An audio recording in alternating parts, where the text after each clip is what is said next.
Well, good afternoon, everybody, and welcome to the Friday Lunch and Learn sponsored by the DoSpace. My name is Julie, and I'll be your facilitator this afternoon. Today, we're going to be talking about Excel basics during our Lunch and Learn. I do have the chat open over here on another monitor, so if you have any questions, feel free to post them in the chat. Today, we are going to be talking, like I said, about Excel basics. We're running an Excel series gearing up for Accelerate that starts on May 6th, and I'll be telling you a little bit more about that towards the end of our session. If you do have any questions about Excel or Accelerate or any of the Microsoft Office products that we cover during the Friday Lunch and Learns, feel free to email me at jddospace@gmail.com. All right, I just went ahead and I opened up a blank workbook. And the first thing I want to do is just take a little tour of Microsoft Excel before we get started. So if you're looking at your screen and maybe comparing it to mine and you're looking at the top, I probably have many more ribbons than what you do. Do not worry about that. As we move through the Excel series, if you need those ribbons, I will show you how to acquire them. But for now, again, we're just going to be using the home ribbon and maybe the insert ribbon for today. So within each one of these ribbons, you have various groupings. So on the home ribbon, you have the clipboard group, you have your font group, your alignment group, your numbers group, and so on. So on each one of the ribbons, as you click, you will see different tools, different functionalities of Microsoft Excel that you can utilize. So I'm just going to go ahead and move back to my home ribbon. I am going to expand my monitor, zoom in a little bit so it's a little bit easier for you to see at home. Okay. Down below our ribbons, we have what's called the name box. So I just clicked inside where it says A1. That is your name box. That gives us the location of where we are in the Excel worksheet. Okay. Then next to that, we have our function ability to insert functions. And we have a line where you can insert information. This information will enter into whatever cell you have selected. You can choose to input information from the formula bar, or you can type it directly into the cell itself. It just kind of depends on what you prefer. Personally, I type right into the cell unless I have a very long function and I find it difficult to see the whole thing. Then I'll go up to my formula bar and do some editing from there. So, but that's 100% up to you what you prefer to do. Down below that, we have all of our columns, which move across the top. And if I'm just using my arrow key to move across. And when I do that, once I hit Z, we're going to go to double A's and it will continue. There are thousands and thousands of rows and thousands, millions of columns, or excuse me, just the opposite. Thousands of, I think there's like 300,000 columns and about 1 million rows, but I would have to look that up to tell you the exact number, but there are a lot. And then down the side, so you have your columns, and then down the side you have your rows, and those are just the numbers. Whenever you say give a cell coordinate, you always say the column first and the row second. So looking at this, if you come over to the in between column A and row 1, you have a little triangle pointing down towards your Excel worksheet. If you click on that, it will select the entire worksheet. And I'll be showing you some ways to utilize that and the benefits of utilizing the select all little buttons here that will select the entire worksheet. Down at the bottom, we have one worksheet. We can add worksheets. We can delete worksheets.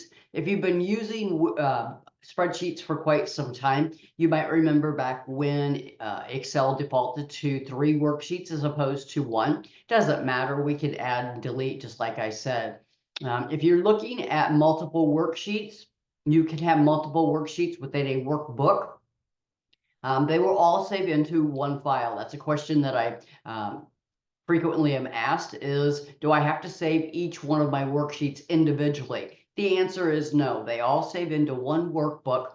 If you think of it as a textbook or a novel that you're reading, you have one book and all of the chapters are inside of it. So you have one workbook and all of the worksheets are inside of it. Doesn't mean that you're going to have more than one worksheet. The activity that we're going to do today we'll either have 1 or 2, depending on how far we move along. It depends on how many questions we have, some things like that. I'm anticipating that we'll end up with 2 worksheets, one being our budget and the second being our chart for our budget. So that is down below, just sheet 1. We can rename that sheet, and we'll be doing that here after a while. If we want another sheet, we can simply click on the plus sign. Over on the right-hand side, like I said, I've got a minus and a plus, so I can zoom in or I can zoom out. Okay, so the first thing I want to do before we start our activity for today is I want to talk a little bit about a tool called the fill handle. Many times when I ask people, have you ever used the fill handle? Have you heard of the fill handle? They'll say, no, I've never used it before. I've never really heard of it before. And then after I demonstrate it, they say, oh, that's what that's called. So that's the first thing that we're going to learn how to use, because making sure that you have command of the utilizing the fill handle is very important, because it's going to save you a lot of time and effort when you're utilizing Microsoft Excel. So I have A1 selected, and I know that because there's a green box around it. I also know that because you could look at my name box and it says A1. Inside of A1, I'm just going to type in the number 5. And then I'm going to hit the Enter key, which will move me down to A2. And I'm going to type in A10, and I'm going to hit the Enter key. Now, what I've done is I've established a pattern. So I have a 5 and a 10. And let's say, for whatever reason, I want to count to 100 by 5s. I don't need to sit here and put in 15, 20, 25, 30, 35, 40, because the fill handle will do it for me. I've taught Excel a pattern with the 5 and the 10. So I'm going to highlight this data. So I'm going to highlight A1 and A2. And when I do that, you'll note that when you highlight in Excel, that the very first cell that you select is white, the rest will be gray. And that holds true for anything that you highlight in Microsoft Excel. You'll note that there's a green box around it, so that's a good indicator that I have both of the cells selected. With those both selected, if you look at my screen in the lower right-hand corner, I have a little green box. That green box is the fill handle, or what sometimes I call my very best friend, because it does make life so much easier. When I hover my mouse over the fill handle, I'm going to get, and sometimes this is a little tricky to make sure that you're right over the fill handle. I'm going to get, my mouse space is going to turn into a black plus sign. One of the things that we're going to talk about today is the importance of being cognizant of what your mouse space looks like, because that's going to determine what action Excel is going to perform. So when I hover my mouse over and I get that little black plus sign, I can click and hold down on my mouse and pull down to row 20, and it will fill in by 5s for me. Okay, so I taught it a pattern, and then I just used my fill handle to fill down. So you can teach it anything that you want to. A lot of people will say to me, but why do I want to count by 5s? That's not the purpose of this demonstration. The purpose of this demonstration is to show you how to use the fill handle.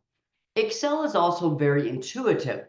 So if I type in, today is Friday, if I type in Friday and I use the fill handle, see, there we go, and I pull across, it will fill in the days of the week, Saturday, Sunday, Monday, Tuesday, Wednesday, and I can keep going and going and going. You can pull those across, you can pull those down. If I abbreviate Friday, the fill handle will abbreviate the days of the week as well. The other thing that Excel is knowledgeable of is the months of the year. So if I type in April, I can then use my fill handle to pull down and it will fill in the months of the year. Likewise, I can fill across and it will fill in the months of the year. So just utilizing that fill handle is very important. And again, sometimes it's very tricky to master clicking right in the right spot. So don't get frustrated. Just keep practicing. That's the name of the game. Okay, so we're going to go ahead and we're going to move on and start our first activity. I need to erase all of this, so I'm going to go ahead and click on the triangle, which will select all in sheet 1, and I'm just going to hit the delete key on my keyboard. Now, one common mistake that people make is that sometimes they hit the backspace key. If you hit the backspace key, it's only going to delete what is in A1. Okay, so make sure you're hitting the delete key, not the backspace key. For our first activity, I'm going to start in B1, and I'm going to type in the month January. Now, when I type in January, I am then going to get my fill handle, and I'm going to pull across until I have hit December in column M. So as you look at this, and of course, mine is zoomed in quite a bit. I'll zoom it back out a little bit. There we go. You could still see that obviously there are more letters or characters in September than there are or May, June, July. So we need to expand the column width a little bit.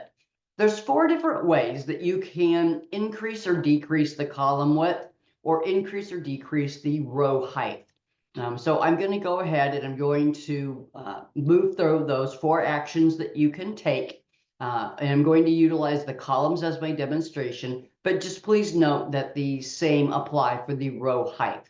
You'll find yourself adjusting the column width much more often than you will the row height. So that is why I'm going to demonstrate utilizing the column width. All right, so I'm going to go ahead. I'm going to come back over. I'm going to select the entire worksheet. When I do that, I am going to come over to the cells group and I'm looking for the format. Now, if you have a smaller monitor, your ribbon might look a little bit different than mine. So you might be just looking for this symbol. It might not say format, but you're looking for this symbol with the boxes around the outside, and then the blue in the middle almost looks like a bingo card.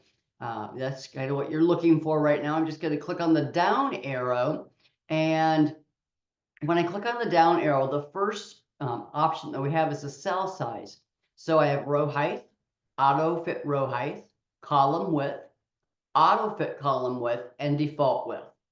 Default width is something that I don't ever use, but it will go back to your default width. Currently, my default width, I'm just going to click on column width. It will populate this box. My current default is 8.43. If you're following along at home or at work, it might say 8.11. It doesn't matter. The point is that you will now know how to increase or decrease your column width.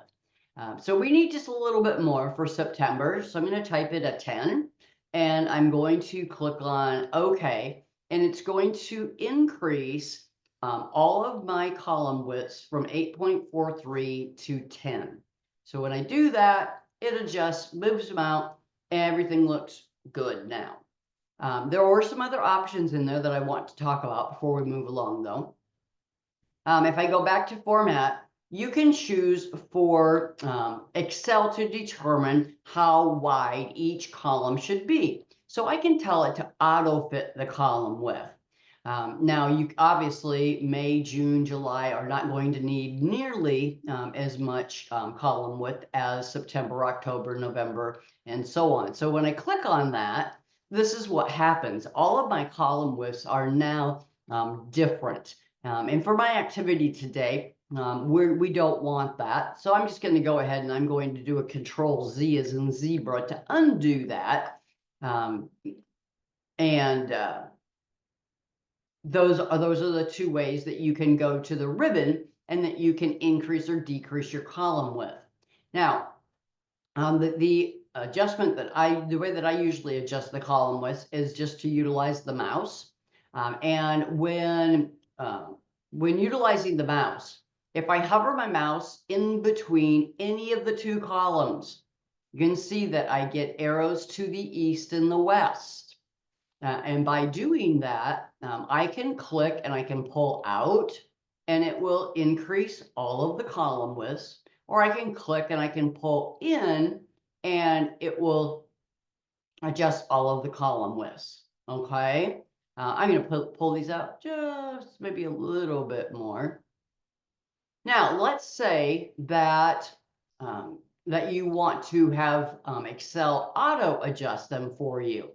If I hover my mouse in between any two, and when I say any two, you have to have everything selected in order for it to adjust the entire worksheet.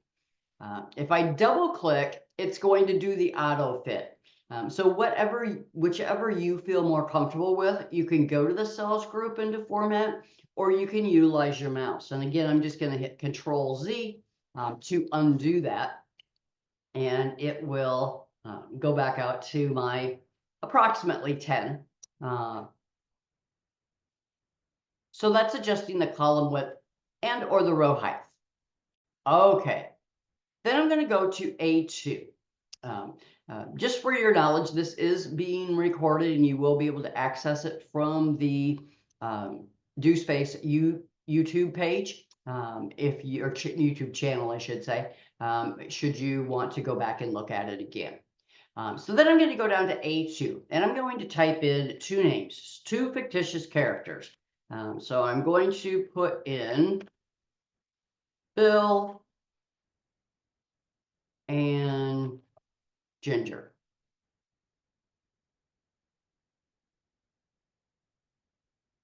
All right, so I put in Bill and Ginger, and then I moved over to B2. All right, so in A2, I put in Bill, and A3, I put in Ginger, and then I moved to cell B2. For the sake of time, we're going to assume that Bill and Ginger make the same amount throughout the year, okay? So I'm just going to type in 4 digits for both of them.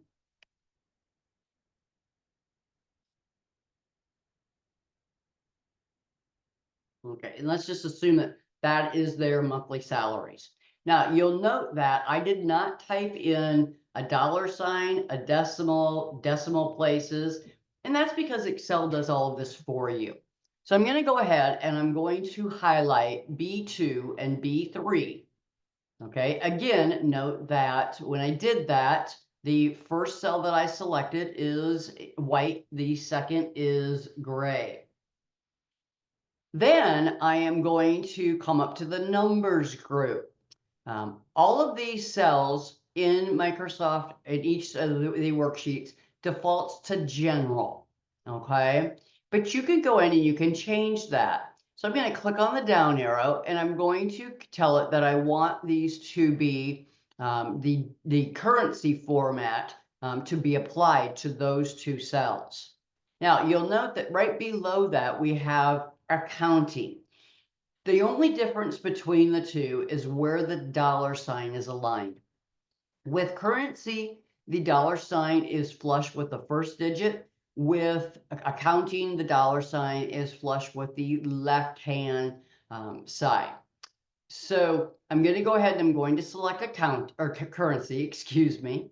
And I just applied those two. Now, we do not need to do that all the way across to December. We can use our fill handle. So the fill handle can act as it can fill in a series, it can act as a copy and paste, and it can also fill formulas or functions, okay? So I'm going to go ahead and I'm going to pull this over to December, and I'm just going to have it fill that in for me, okay? Just a little bit quicker. Then I'm going to come down to A4. I'm going to type in total. Now, earlier I did not mention, and I typically do, so I'm going to talk about this now. A lot of people are scared of Excel, which rightfully so. Excel can be very simplistic, or it can be this very complex application that we can utilize analyzing data. But what I like to tell people is that they need to break it down into small bite-sized pieces. Okay, one of four things can go into each one of these cells. A label, which we have lots of labels, January through December, and our names, and the word total. Those are all labels. You can also put in a value. All of our monthly salaries, those are values.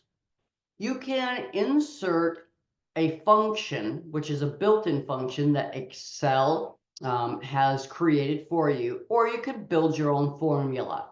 Sometimes when it's pretty simplistic, we can just build our own formula. And in this case, we only have two cells that we're working with, so we are just going to write our own formula. Regardless of whether you're working with a formula or a function, each one of those two begins with the same character, and that is the equal sign. If you don't type in the equal sign, the message to Excel doesn't say that it's calculating something, and it will just print in the cell whatever else you type in. It's going to assume that it's a label. By typing in the equal sign, that says to Excel that it's going to be calculating, making some sort of a calculation. Okay, so in this case, we need to add together B2 and B3.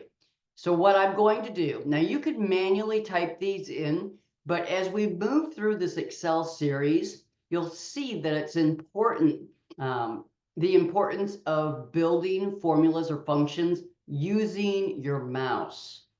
Because as we get to some more complex of the functions, using the mouse will help you build the formulas and eliminate human error, okay? So I'm going to model that, and I'm just going to click on B2. And it inserts, it says, okay, you clicked on B2. Note that it did not just type in $2,234. It put in B2 because that's the cell that I selected. And we're going to add B2 plus B3. So I just said equal B2 plus B3. When I hit the enter key, it tells me that the total for Bill and Ginger is $5,221. So let's just go in. Let's say maybe Bill got a bonus in January. So I'm going to replace his $2,234 with $2,734. When I hit the enter key, my total will automatically update $500. So it will increase to $5,721. So when I hit the enter key, that's exactly what happens. I often suggest to people, whether you're new or not, that you test any formula or function that you are inserting to make sure that it's calculating, that it's looking at the correct cells. Now, if I click on cell B4 and double click on it, it puts it in the edit mode, and you can see that it highlighted one in blue and another in red. If we were to add more, if I had a, excuse me, if I had another income, it would assign a different color to that one. Okay, so that's just a simple formula. Now, watch this. I don't have to do that 11 more times. I'm going to use my fill handle, and I am going to pull across to December. So when you look at this, it looks like it just copied the number. But wait a second, if it were just copying the number, wouldn't it say 5721 across the board? See, it's not copying the number, and I'm going to show you what it did. What it did was when I used the fill handle, and this is the real beauty of the fill handle. If you didn't like it before, you're really going to like it now, is that it went from column B to column C to column D, E, F, and all the way over to column N, I believe is where December is. If I move over there, yes, M. So when it copied that, it created what's called a relative reference. It was relative to the column and the cells rows 2 and 3. Okay, so it went from column B to column C to column D and so on. Just making sure there's no questions. All right, now I forgot to put in a label, and it needs to be in A2. So what I'm going to do is I'm going to come over, I'm going to insert a row.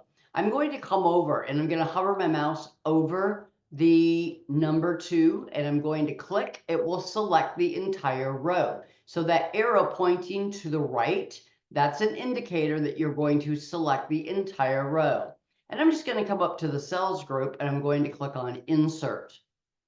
Now you might be saying to yourself, well, how does that impact the formula that we just wrote? Because we just, wrote our formula B2 plus B3. I'm gonna insert the label income here. And let's just go down and look, see what happened. Show you my formulas again. Excel automatically updated that formula to reference rows 3 and 4 as opposed to 2 and 3. So if you forget something, you need to insert something, you need to delete something, Excel will update your formula or your function for you automatically. Okay. All right, just making sure there's no questions. A little quiet group we've got here today. I'm going to move down to A7. So in A7, I'm just going to put in expenses. And I'm not going to put in a lot of expenses because I'm sure you don't want to sit here and watch me enter data. So I'm just going to put in like 5 different expenses. And my first 4 are going to be something that potentially could be an even pay or the same throughout the year. So I can use my fill handle. So I'm just going to say cell phones, maybe internet, 1, 2, 3, I need one more. And then my last one, and if you're following along at home, this is what I suggest. Don't put in something that's going to be the same every month because we want all of our totals to be a little bit different. So I'm going to go ahead and I'm going to put in Brooklyn, who is our yellow lab. Okay. Now this is a great example of see how cell phones is in, looks like it's in A, it looks like it's in A and B. It's really not, but I want to expand or increase my column width. I can just come up to in between A and B and I can double click and it will auto fit. So it was aware that cell phones needed a little bit more room. So when I double clicked, it expanded the entire column width so that cell phones had enough space in A9 so that we could see the entire label. All right, then I'm going to come down to A13 and I'm going to put in the label total. So let's just go ahead. Again, these are fictitious numbers.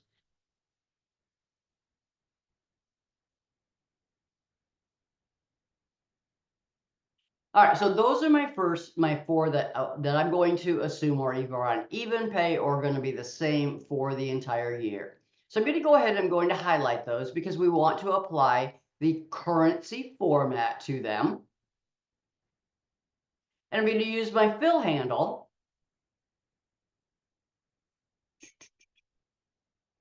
to pull across to December. And then I'm going to move back down and I will go to, and I'm just going to quickly move across and put in some different numbers. I am using the arrow key, or you can use the tab key to move from column to column to column as I input this.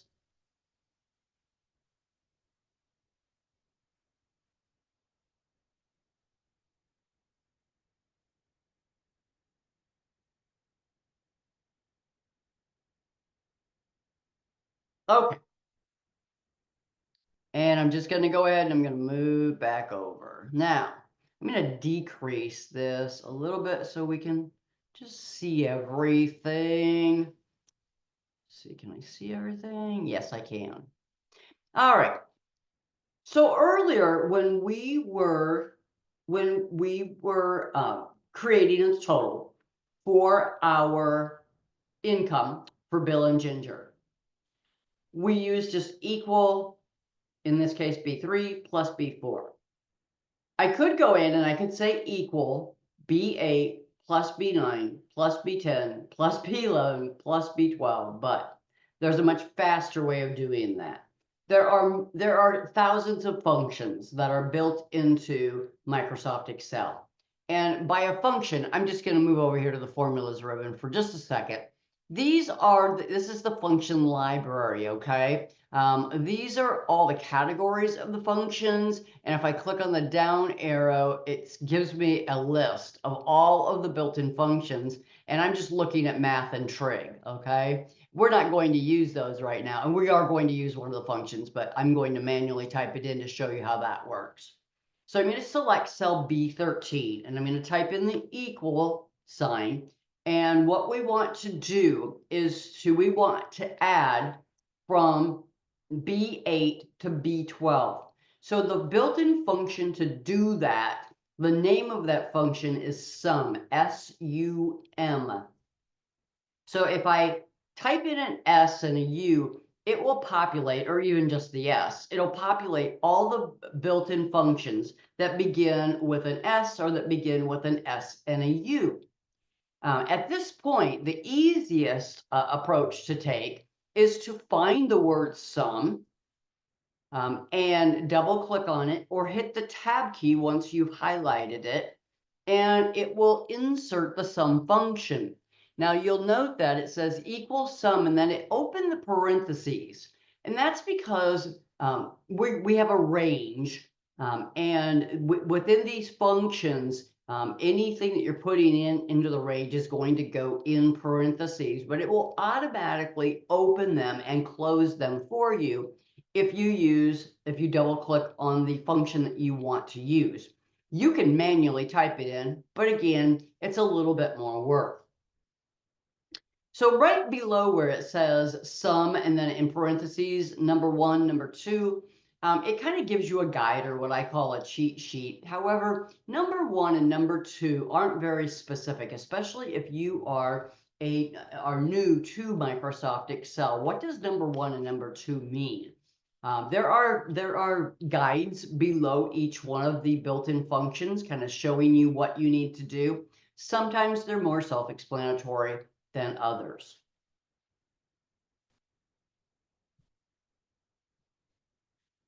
So what it wants me to do is it wants me to say, what is the first, what's the first cell that we're going to have in this sum? And that's going to be B8. B8, and then we're going to put in a colon.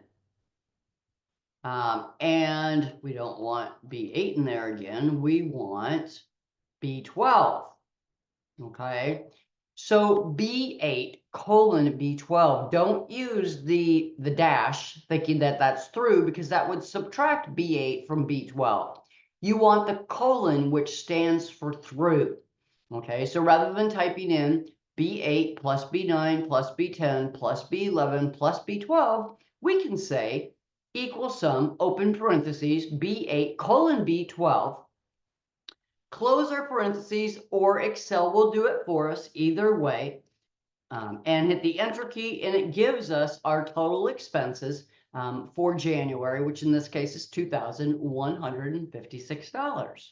Okay, let's do that again. So I'm going to come over to C13. I'm going to say equal sum. I'm going to double click on the word sum. Then I don't have to type these in one at a time. I can use my mouse to build the formula. I can highlight C8 and pull down to C12, and it automatically puts in C8 colon C12. So it knows what I want to do. When I hit the enter key, it will close the parentheses for me. Okay, voila. If you want to edit a formula, you could double click on it to put it in the edit mode, or you can come up to the formula bar and you can edit from here. In this case, we don't need to. Now, so far we've been writing our own formulas and are inserting our own function, but there's a little bit of an easier way to do this. If you look underneath the editing group, it has something called AutoSum. Now, if you're looking at your screen at home and you're looking for AutoSum, look for this symbol. And I can't tell you how many times people have told me what this symbol is, and it just doesn't stick in my brain. It's a sideways M is how I'm going to describe it to you. If you click on that down arrow, it has some of the built-in functions on the home ribbon. These are also on the formulas ribbon. But because they're frequently used, they're also on the home ribbon.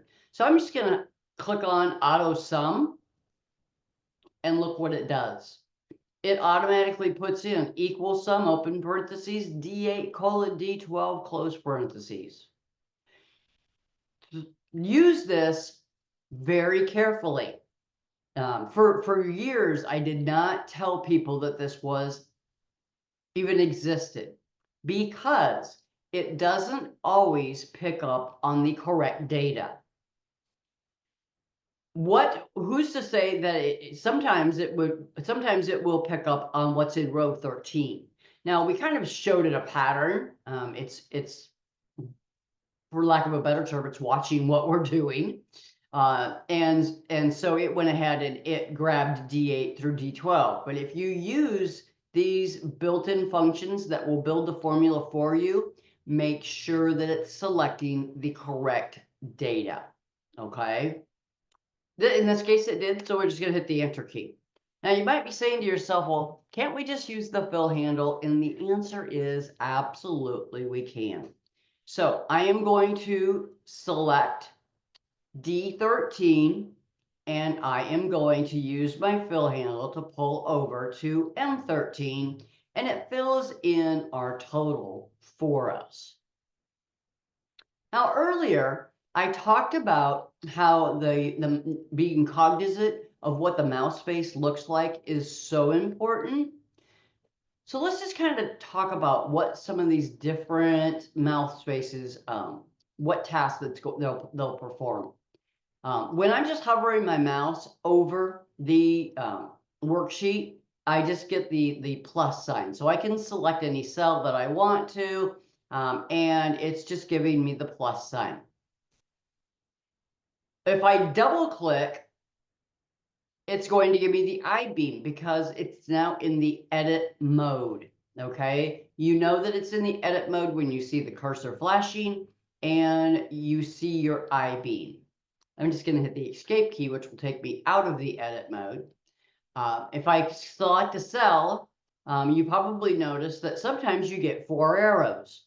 That's a way that you can manipulate or move items in Microsoft Excel. So if I pull this down here, which we don't want the the total down there, but that's what's going to happen. I'm just going to undo that, or here, I'll just use the arrows to pull it back up. But you can drag and drop data, whether it's one cell or multiple cells, by utilizing those 4 arrows. You already know that this is our fill handle.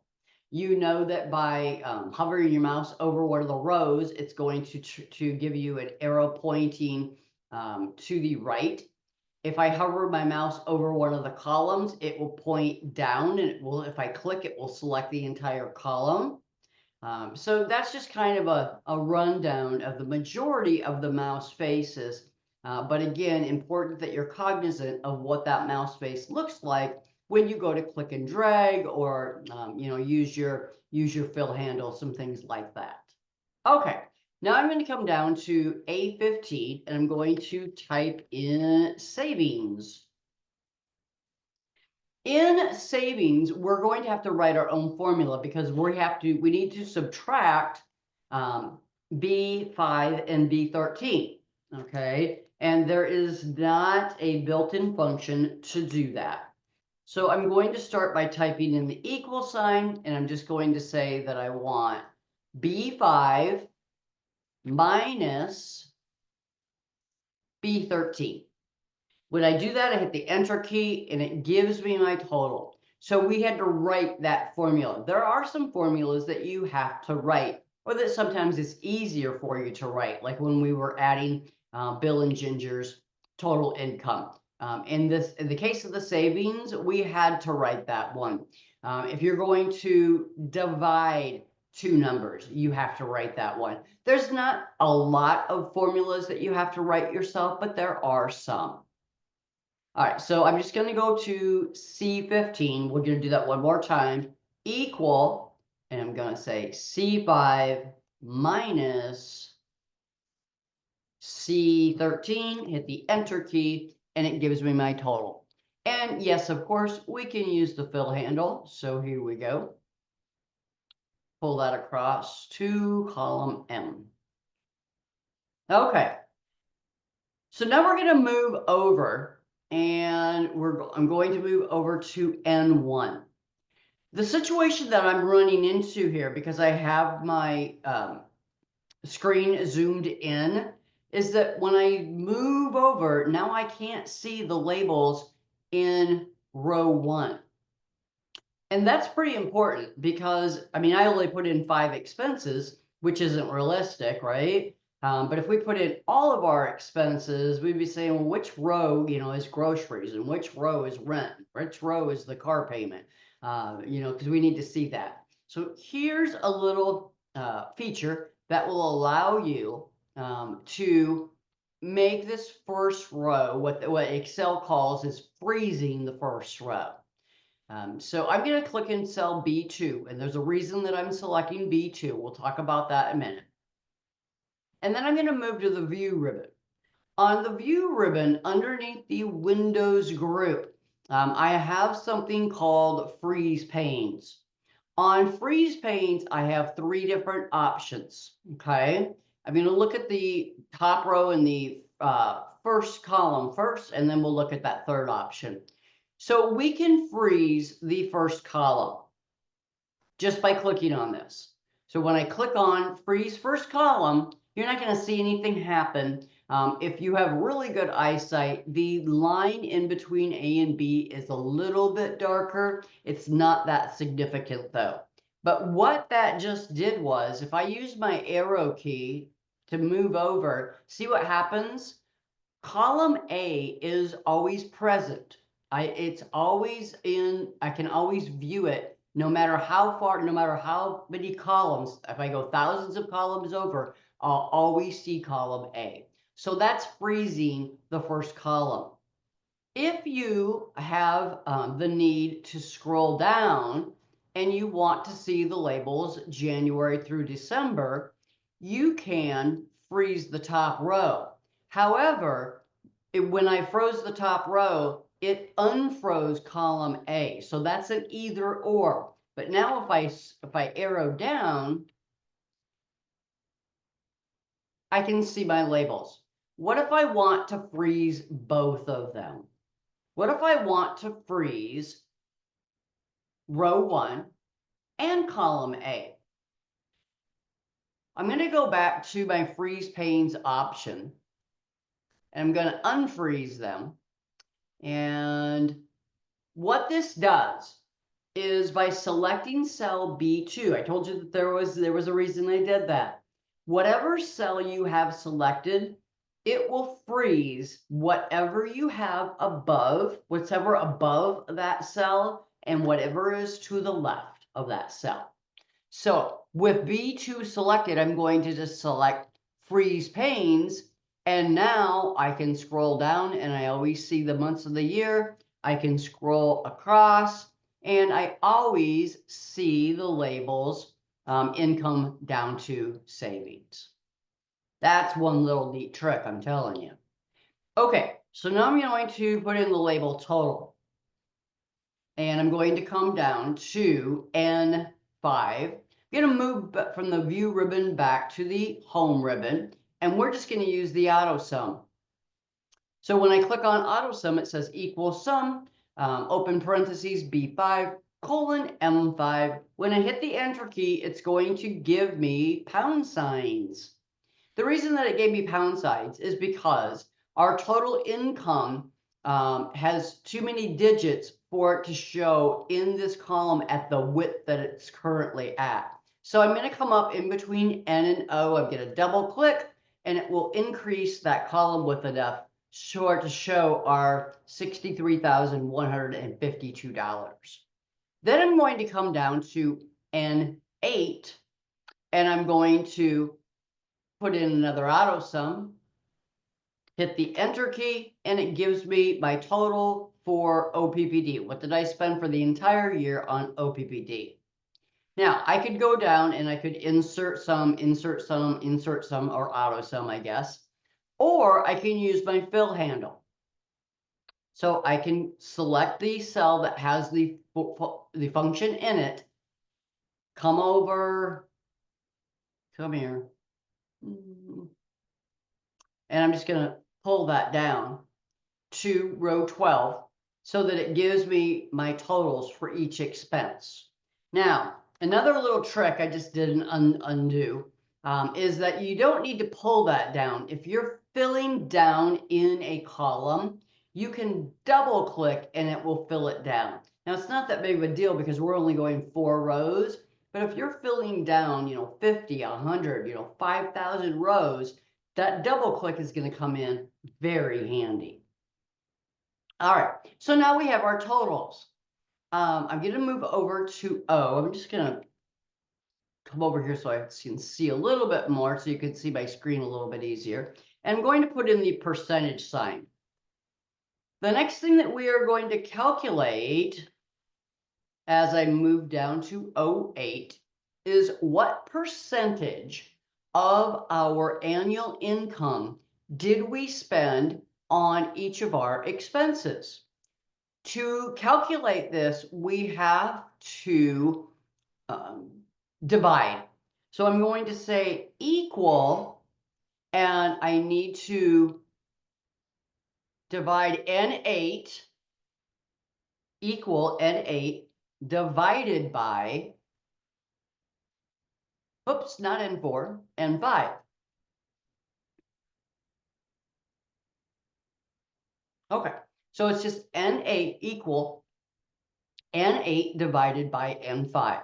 Now, when I hit the enter key, it's going to give me a decimal, but we can select that and we can come up and we can click right here on this little fraction and it will change to a fraction. So it's telling us that we spent 4% of our annual income on OPPD.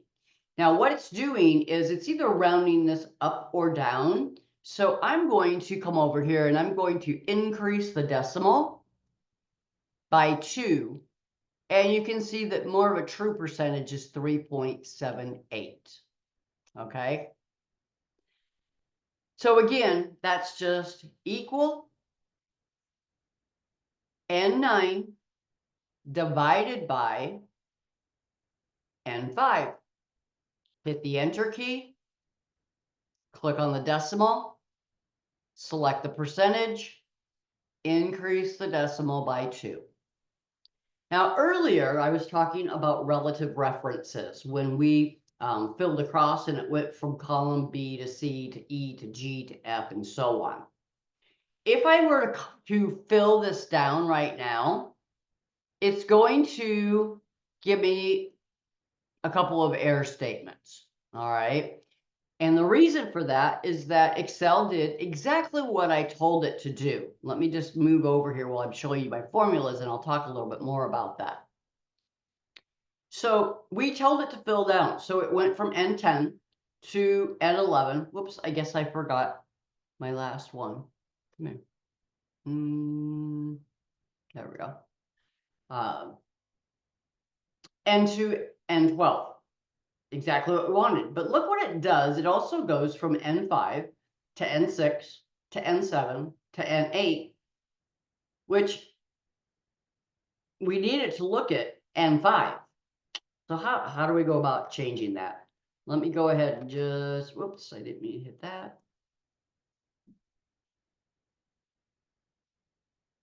Okay.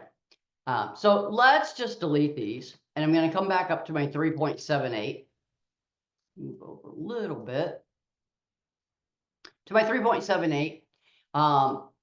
In order to create what's called an absolute reference, we are going to use a $sign. That is the symbol for an absolute reference. And by putting a $sign in between the N and 5, it will lock in row 5. So when I go to fill this down, it's not going to move off of N5. It's going to go from N8 to N9 to N10 to N11 and N12, but it's going to divide it by only N5. Now, some people will say to me, well, if I don't remember that, can I just put in there N8 divided by $63,152? Don't do that because it's defeating the purpose of using Excel. And I'll explain why here in just a second. So let me go ahead and just fill this down, and we'll look at our. So there's our percentages. Okay. Now, why did I say that you can't just put in this number? What if Ginger got a bonus in December? Then when it would increase their yearly total, but it would not impact the percentages. So let's just say that Ginger got $1,000 bonus. Let's say 2,000 so that it moves the percentages a little bit more. So now it's going to be $4,987 for December. When I hit the enter key, making this change is going to change the total. So it's going to impact M5,